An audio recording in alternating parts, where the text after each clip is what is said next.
प्यारे दोस्तों, आप सबको स्वामी नीरव के बहुत बहुत प्रणाम। दोस्तों, एक गीत के बोल हैं कि पल बीत गया ये तो ढूंढेंगे हम उसको फिर जिंदगी में। कल होना है जो भी हो, आओ कि इस पल को हम दोनों जी ले, जी भर के जी ले। एक पुराने से ईरानी कैफे में कुछ दोस्तों का रीयूनियन हुआ था।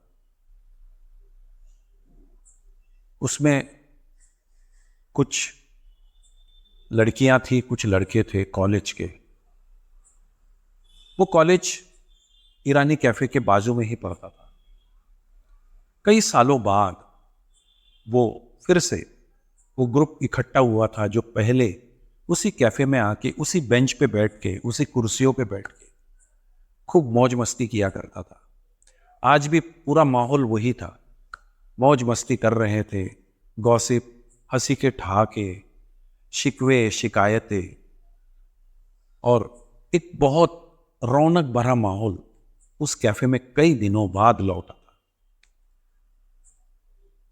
एक बूढ़ा वहीं बाजू में बैठ के चाय पी रहा था। वो उठा और उस बूढ़े ने उस ग्रुप को संबोधित करते हुए कहा, इचिगो इची, इचिगो इची। लड़के बड़े समझदार थे। उन्होंने पूछा कि बाबा, इसका अर्थ क्या हुआ? वो बूढ़ा जापानीज था, जापान से था। उसने कहा कि हमारी भाषा में इसी पल को जी लेना, इस मोमेंट में ही ठहर जाना, इसी पल को जी लेने को ही इचिगो इची कहते हैं। कि पल में आ जाना, मौजूद हो जाना, आप जो भी कर रहे हो उसमें मौजूद हो जाना, उसी कला का नाम इचिगो इची होता है। लड़के बड़े उत्साहित हो गए। उन्होंने कहा कि please explain us in details. उस बूढ़े ने कहा कि आज ये जो माहौल है, ये जो तारीख है, ये जो पल है, ये जो घड़ी है, इसके बाद में इस डिजाइन में आप दोबारा कभी जिंदगी में नहीं बैठोगे। इस पल की अहमियत को समझो। ये पल बड़ा अहम है कि ये जो डिजाइन है, ये जो लोग, कोई यहां बैठा है, कोई यहां बैठा है, इतने आप 12 लोग हो, ये फिर दोबारा ऐसे नहीं बैठ पाओगे।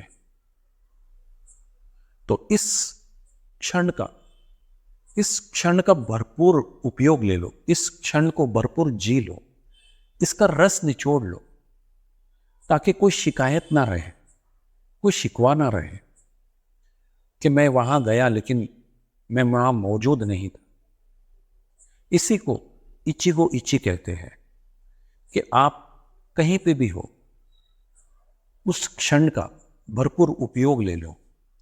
बहुत सारे मौके आते हैं जिंदगी में दोस्त हमारे, जब हम हमारे दोस्तों के साथ में होते हैं। मेरे साथ भी कई मौके आते हैं कि जब मैं कोई मेडिटेशन कैंप फैसिलिटेट करने जाता हूं, तो एक छोटा सा ग्रुप बन जाता है और हम लोग रात को देर रात तक बैठ के बात करते हैं।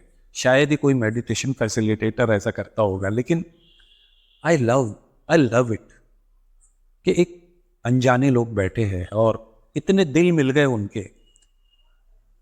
और मैं देखता हूं कि ये जो लोग बैठे हैं मेरे सामने, ऐसा कई बार हुआ है मेरे साथ कि ये अपनी जिंदगी के सबसे खूबसूरत पलों को जी रहे हैं। ये पल ये लोग कभी नहीं भूलने वाले। तो क्यों ना इसे और बेहतरीन बनाया जाए और सुंदर बना दिया जाए। तो कोई चाय बना के आता है रात को, कई देर रात को, करीब 12, 12:30, 1 बजे महफिलें जमती है। कोई गीत सुना रहा है, कोई शेर व शायरी सुना रहा है। आप में से बहुत से लोग जो ये वीडियो देख रहे होंगे, उनकी यादें जरूर ताजा होने वाली। मुझे पता होता है सीन के बाहर, मुझे पता होता है कि ये this people are living their best moments of their life which will not be repeated. ये कभी रिपीट नहीं होगी, फिर हो सकता है इससे भी सुंदर हो, लेकिन ये नहीं रिपीट होगी। तो क्यों ना इन्हें एक ऐसा मौका दे दिया जाए कि इनके जिंदगी के और मेरे भी जिंदगी के खूबसूरत पल हो जाए। तो दोस्तों, जब भी आपको ऐसा लगे कि नाउ दिस इज, ये मोमेंट बड़ा रेयर है, तो उसको ठीक ढंग से भोग लेना दोस्तों। इतना उसका रस निचोड़ लेना कि कुछ भी ना बाकी रह जाए उस मोमेंट में से। इसी को इचिगो इची कहते हैं, बीइंग इन द मोमेंट। यहीं से प्रैक्टिस करनी होगी दोस्तों, और यही प्रैक्टिस आपके, जब आप ध्यान में बैठोगे ना, यही प्रैक्टिस काम में आएगी। उसका भी, जब आप ध्यान में बैठोगे ना, उसका भी आप रस निचोड़ पाओगे, क्योंकि आपकी वो आदत होगी, आपकी वो, आपके बोन्स में, आपके मैरोज में वो आ गया। और उसी को जिंदगी की कला भी कहते हैं दोस्त। धीरे धीरे धीरे धीरे ये इतना विस्तृत हो जाएगा कि दोस्त नहीं भी रहेंगे, ऐसी महफिलें नहीं भी रहेगी, आप एकांत भी बैठे हो, फिर भी आप जिंदगी का रस उसमें से भी निचोड़ पाओगे, पेड़ों के साथ, फूलों के साथ, पंछियों के साथ, है ना। आप खूब मौज में जीना सीख जाओगे। इचिगो इची। थैंक यू फ्रेंड्स, बहुत बहुत शुक्रिया।